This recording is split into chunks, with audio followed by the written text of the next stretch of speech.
எல்லோருக்கும் நமஸ்காரம். ஸ்ரீமதி ராமானுஜாய நமக, ஸ்ரீமதி நிகமாந்த மகாதேசிகாய நமக.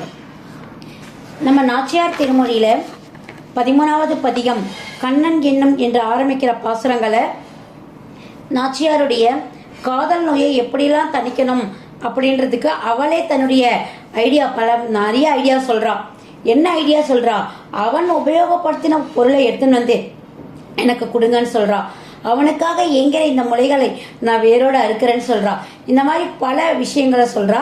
இது 10வது பாசுரம். இந்த 10வது பாசுரம் பல ஸ்துதி பாசுரம். இதுல என்னன்னு கேட்டா, இந்த பாசுரங்களை படிக்கிறதால என்ன பலன் இருக்குது? இப்போ இந்த உலகமே அப்படிதான்.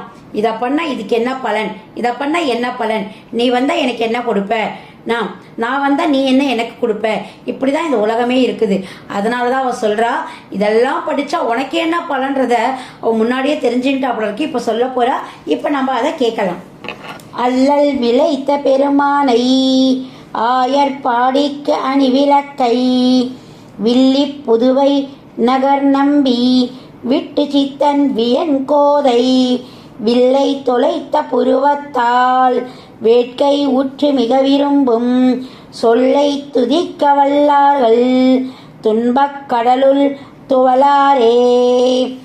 அல்லல் விளைத்த பெருமானை பாருங்க, எனக்கு என்னை எவ்வளோலாம் கஷ்டப்படுத்தினர், நிறைய இந்த கஷ்டத்தெல்லாம் அவ சந்தோஷமா ஏத்துக்கிறாளாம். அல்லல் விளைத்த பெருமானை, எனக்கு மட்டுமே நிறைய துன்பத்தை கொடுத்தான் அந்த பெருமாள்.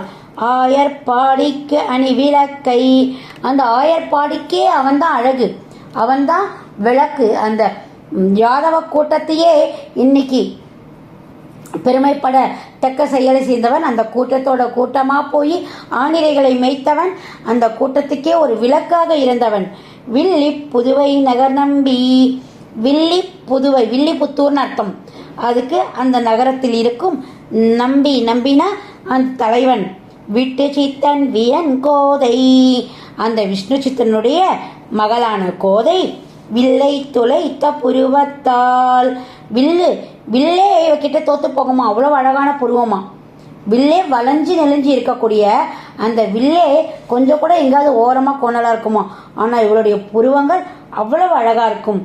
வேட்கை உற்று மிக விரும்பும், அதாவது கண்ணனை நோக்கி தன்னுடைய காதல் தாகத்தை பத்தி சொல்லியிருக்காளாம்.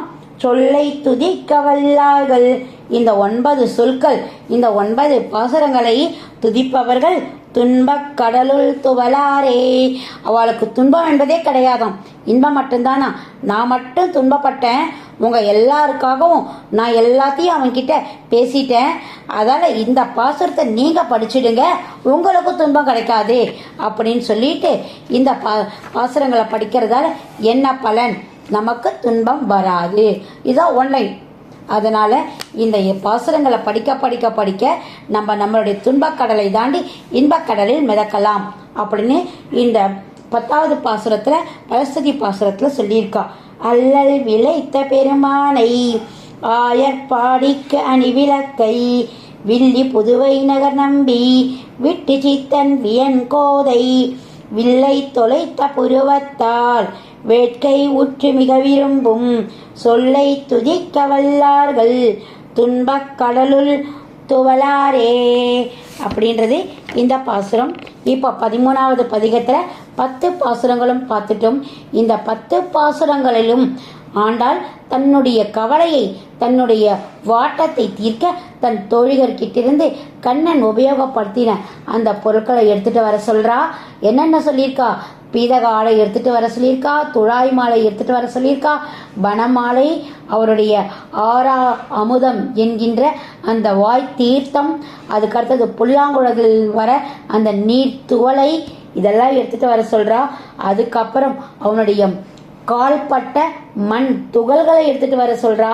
அதுக்கப்புறமா என்ன பண்றா, என்னுடைய முளையை இறுக கட்டிங்கள், அவனை நினைச்சு ரொம்ப ஏங்கிறது அப்படின்றா. அதுக்கு அடுத்துல நான் வேரோட கழட்டி வீச போற என்னுடைய கொங்கைகளை அப்பவாது அவனுக்கு என்னுடைய பாசம் புரியுதான்னு பார்க்கலான்றா. இந்த மாதிரி ஒவ்வொன்றா அவ சொல்லி தன்னுடைய ஏக்கத்தை அவ எப்படிலாம் வளர்த்துருக்கா பாருங்க பெருமாள் கிட்ட. இந்த 16வது பாசுரத்தில் அவள் பெருமாளுடைய எப்படி ஐக்கியமானன்றதை நம்ம ஒவ்வொரு பாசுரங்களாக 14வது பதிகத்திலிருந்து பார்க்கலாம். நன்றி, வணக்கம். மாலதி ராகவன், காஞ்சிபுரம்.